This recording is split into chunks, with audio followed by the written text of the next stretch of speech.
जय हिंद दोस्तों, स्वागत है एक नए वीडियो में फिर से आप सभी का आपके अपने YouTube channel super knowledge classes पर। आज की इस वीडियो में हम लोग बात करेंगे रेलवे ग्रुप डी भर्ती परीक्षा 2024 के बारे में। तो फाइनली दोस्तों इंतजार की घड़ियां समाप्त हो चुकी हैं, क्योंकि रेलवे ग्रुप डी की परीक्षा अब पूरी तरह से समाप्त हो चुकी है दोस्तों, और बहुत जल्द आप लोगों को आंसर की भी देखने को मिल जाएगा। तो चलिए दोस्तों आज बताएंगे कि आखिर आंसर की कब निकलने वाली है, और इसी बीच दोस्तों टॉप 10 शिफ्ट मैं आप लोगों के सामने पहले की तरह लेकर आया हूं। यहां पे बताऊंगा कि किन स्टूडेंट को इस बार नॉर्मलाइजेशन में कितना ज़्यादा फायदा मिल सकता है, और आपका जो है फिजिकल के लिए सिलेक्शन हो पाएगा या नहीं हो पाएगा, आपका कितना कटअप यहां पे फाइनल सिलेक्शन में जा सकता है, इसके बारे में भी आज इस वीडियो में चर्चा करेंगे। तो चलिए वीडियो को शुरू करते हैं। इससे पहले मैं आप लोगों को बता दूं, ये सारे जितने भी डाटा मैंने कलेक्ट किए हैं ये गूगल फॉर्म के आधार पर आधारित है, और ये सभी डाटा आप ही लोगों ने शेयर किया था। वही डाटा को मैं एक साथ कलेक्ट करके आप लोगों को बताऊंगा। तो दोस्तों एक छोटी सी रिक्वेस्ट है, अगर आप चैनल पे पहली बार आए हैं तो चैनल को जरूर सब्सक्राइब करें, और साथ में कमेंट करके बताइएगा कि आपका कितना अटेम्प्ट रहा है, और काट छांट के आपका कितना नंबर बन रहा है, और किस जोन से आप बिलोंग कर रहे हैं और किस कैटेगरी से हैं। तो चलिए वीडियो को शुरू करते हैं। तो दोस्तों मैं आप लोगों को बता दूं, आज टॉप 10 शिफ्ट के बारे में यहाँ पे हम लोग चर्चा करने वाले हैं, और बताएंगे कि उन शिफ्ट का एवरेज मार्क्स कितना बन रहा है। तो चलिए सबसे पहले मैं आप लोगों को दिखाई दूं।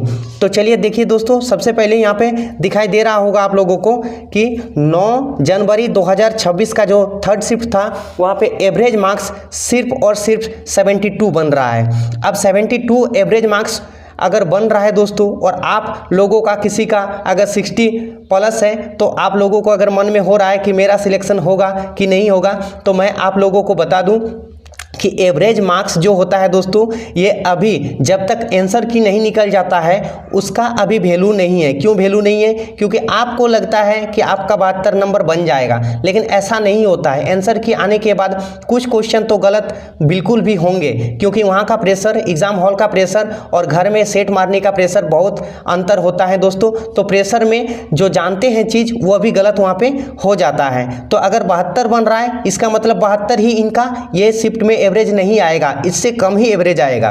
ठीक है दोस्तों, उसी प्रकार से अगर देखें तो यहाँ पे 8/1 यानी 8 जनवरी 2026 का जो सेकेंड शिफ्ट है उनका एवरेज मार्क्स बन रहा है 71।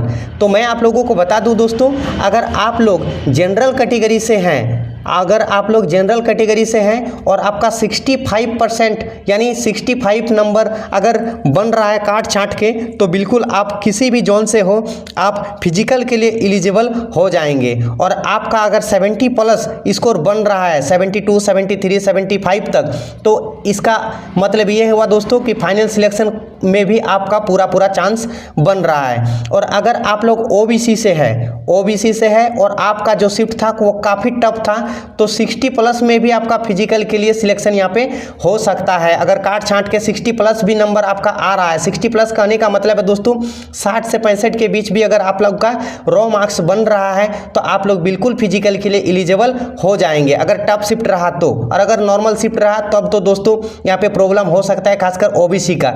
जिस तरह 2022 में देखा गया था कि ओबीसी और जनरल का ज़्यादा अंतर नहीं था, 1-1.5 नंबर का अंतर था, उसी प्रकार इस बार भी आप लोगों को देखने को मिलेगा लगभग ओबीसी और जनरल का समान ही जाएगा। कहीं कहीं तो ऐसा भी जोन होता है दोस्तों कि ओबीसी का ही थोड़ा पॉइंट में ज़्यादा मार्क्स भाग जाता है फाइनल मेरिट में, और जनरल का थोड़ा कम ही रह जाता है। ठीक है, क्योंकि ओबीसी का स्टूडेंट बहुत ज़्यादा इस बार होने लगा है। तो चलिए आगे देखते हैं। यहाँ पे आगे है 27/11/2025 का। तो 27 नवंबर 2025 का जो सेकेंड शिफ्ट है, यहाँ पे दोस्तों अगर मान के चले तो यहाँ पे बहुत ही कम यहाँ पे एवरेज मार्क्स देखने को मिल रहा है। हालांकि ये पहला दिन एग्जाम का सेकेंड शिफ्ट था, तो यहाँ पे 69 ही एवरेज मार्क्स बन रहा है। ठीक है, तो इसी प्रकार अगर हम लोग आगे और थोड़ा बढ़ें और यहाँ पे देखें 28/11/2025 का सेकेंड शिफ्ट, यानी 28 नवंबर 2025 का अगर सेकेंड शिफ्ट देखें तो यहाँ पे एवरेज मार्क्स 71 बन रहा है। ठीक है, और उसी प्रकार आगे और बढ़ेंगे 27/11/2025, यानी दोस्तों 27 नवंबर जिस दिन ग्रुप डी का एग्जाम हुआ था उनका पहला ही शिफ्ट का बात यहाँ पे पे हो रहा है और सिर्फ एवरेज यहाँ पे 66 गया था, क्योंकि पहला एग्जाम था दोस्तों, तो यहाँ पे जाहिर सी बात है कि कटअप यहाँ पे कम ही जाएगा पहला दिन में, ठीक है। उसी प्रकार और थोड़ा हम लोग नीचे जाएंगे तो देखेंगे 26/1/2026